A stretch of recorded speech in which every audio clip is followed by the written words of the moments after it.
नमस्कार। अ, मैं नीरज भत्याल फिर से आपसे एक बार मुलाकात करने के लिए आया हूँ। सबसे पहले मैं आप सबको दीपावली की शुभकामनाएं देता हूँ। आप आज मैं आपके साथ भागवा कॉन्स्टिट्यूंसी डिस्ट्रिक्ट डोडा में है, इसके बारे में बात करना चाहता हूँ। रिसेंटली डीडीसी इलेक्शंस की अनाउंसमेंट हुई है और डिस्ट्रिक्ट डेवलपमेंट काउंसिल इसके इलेक्शंस भागवा कॉन्स्टिट्यूंसी में 1 दिसंबर को हैं। और इन इलेक्शंस में मेरी माताजी Shrimati Bimla Devi as a independent candidate contest कर रहे हैं।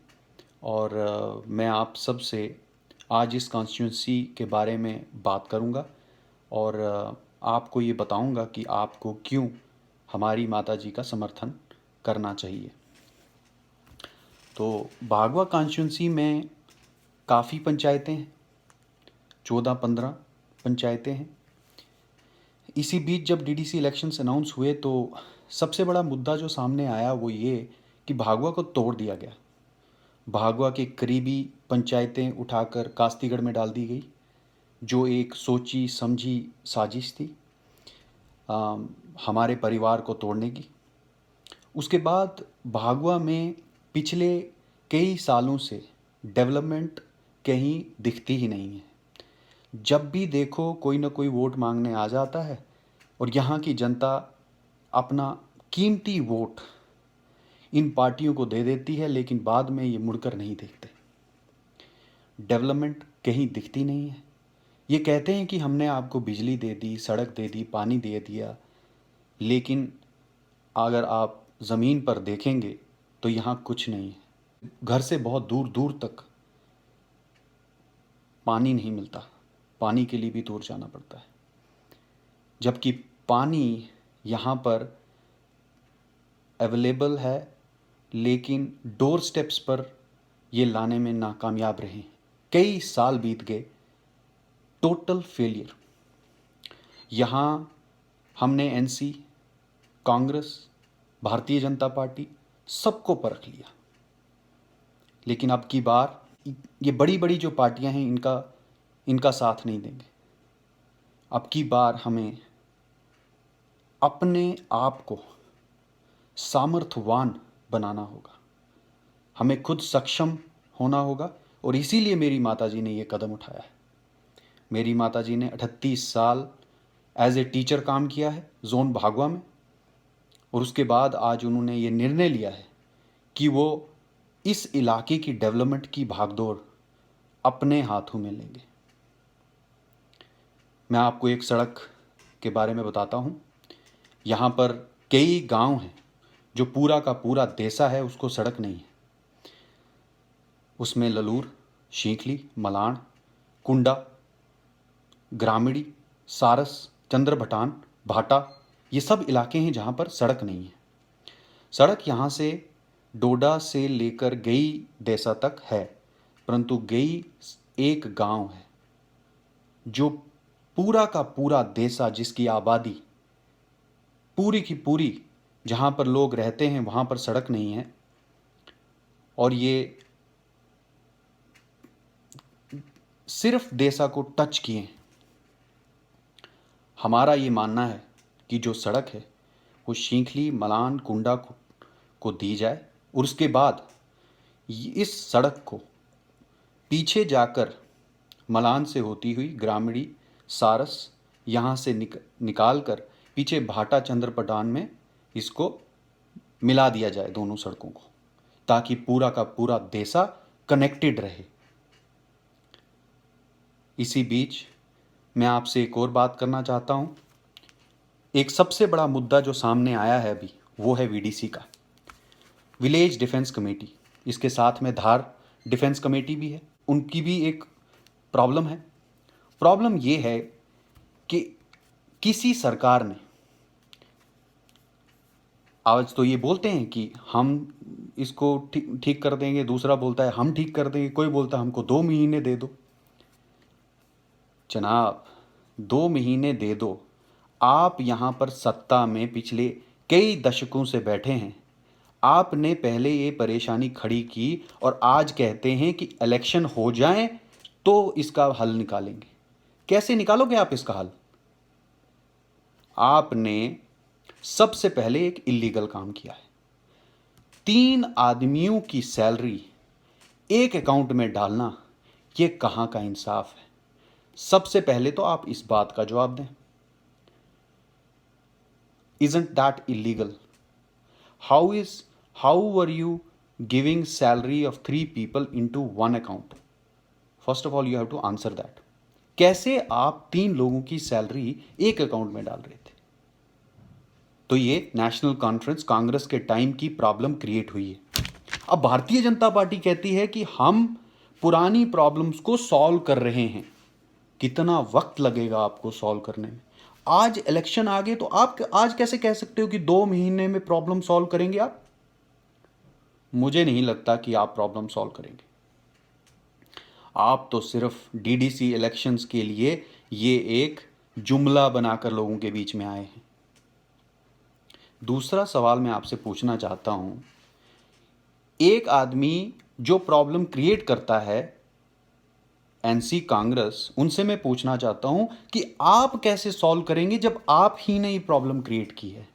आप किसको बेवकूफ बना रहे हो? आपने क्या इस एरिया को एक वोट बैंक समझ के रखा है कि आएंगे, शक्ल दिखाएंगे, हेलीकॉप्टर में आएंगे, गाड़ियों में आएंगे और बाद में जब कोई पूछेगा तो बोलोगे मत देना वोट?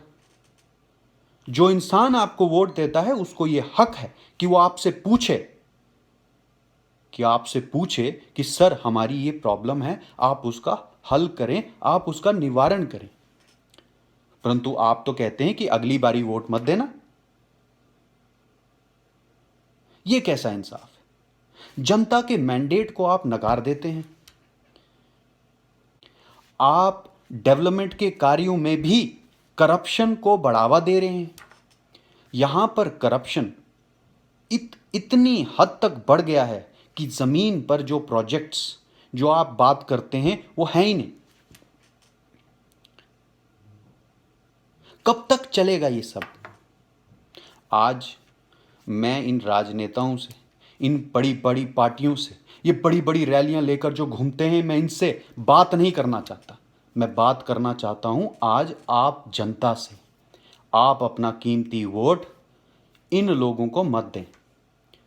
आज मेरी माताजी श्रीमती बिमला देवी एक इंडिपेंडेंट कैंडिडेट की हैसियत से उतरी हैं और आप उनको साथ दें और वो बहुत अच्छे से आपका काम करेंगे। वो इस इलाके की एक बुलंद आवाज़ बनकर, वो एक ऐसी फोर्स, एक टीचर सच्चा होता है, वो समाज सुधारने का काम जीवन भर करता है। मैं आपको विश्वास दिलाता हूं कि मेरी माताजी आपकी एक बुलंद आवाज़ बनेंगे और आप उनसे आने वाले दिनों में मिलेंगे। उनको जानिए, पहचानिए और ये मौका अपने हाथ से जाने मत दीजिएगा।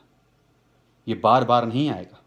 ये चुनाव के दिन हमारा जो वोट होता है वही डिसाइड करता है कि हमारा फ्यूचर कैसा होगा। आप जिसको वोट देंगे वो कैसा, कौन कैंडिडेट है? क्या वो कठपुतली है? क्या वो किसी के चलाने पे चल रही है? एक और बात कहना चाहता हूं, ये कॉन्स्टिट्यूंसी रिजर्व हुई और रिजर्वेशन का एक मीनिंग होता है। रिजर्वेशन का मीनिंग होता है कि उस वर्ग को आगे लाया जाए, ना कि एक कठपुतली को रख के और मीटिंग्स में जो बोल भी ना पाए, इस तरह के कैंडिडेट्स को मत चुनिएगा। मैं आपको विश्वास दिलाता हूं कि मेरी माताजी ग्राउंड पर भी अकेले हैं, मीटिंग्स में भी अकेले जाएंगे और आपकी आवाज़ अकेले उठाने की क्षमता उनमें है। इसलिए हमारे घर के बहुत चंद लोग उनके साथ हैं। दुर्भाग्यवश मैं भी वहां पर नहीं आ सका, परंतु जब भी मौका लगेगा मैं आपसे मिलने आऊंगा। परंतु आज मेरा आपसे मिलना उतना जरूरी नहीं है। जरूरी है मेरी माताजी का आपसे मिलना, आपका उनको समझना और उसी बेस पर सिर्फ उन्हीं से नहीं, सभी कैंडिडेट से मिलिएगा, समझिएगा और इन पार्टियों से आज ये सवाल पूछिएगा कि जनाब आपने इस इलाके में क्या किया? सिर्फ पार्टियां, पार्टी के नाम पर, बड़े बड़े नेताओं के नाम पर वोट मत दीजिएगा, क्योंकि जो कैंडिडेट होता है वो आपको रिप्रेजेंट करता है, चाहे वो एमएलए हो, चाहे वो डीडीसी का हो, चाहे पंच हो, सरपंच हो, खड़पंच हो, कोई भी हो, वो आपका एक रिप्रेजेंटेटिव है। उसको आप सोच के उसे चुनिएगा। ऐसा ना हो कि वो आपके वोटों का खिलवाड़ करे, आप उसको वोट दें, वो आगे जाके कुछ और करे। ऐसा ही चलता आया है। समाज में अच्छे लोगों को कहा जाता है कि आप राजनीति में मत जाइएगा, आप तो अपने आराम से अपने घर में बैठे हैं, आपको क्या आवश्यकता है। तो ऐसा कहना और ऐसी बातों के ऊपर चलना ये सरासर गलत है।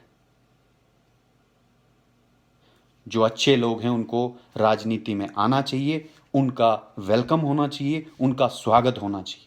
उसी से राजनीति बदलेगी, उसी से समाज बदलेगा, उसी से डेवलपमेंट होगी। अच्छे लोगों को राजनीति से भागना नहीं चाहिए, अच्छे लोगों को राजनीति में आना चाहिए। Young, educated, honest, that's what we want in politics. We don't want thugs. We don't want those who loot us.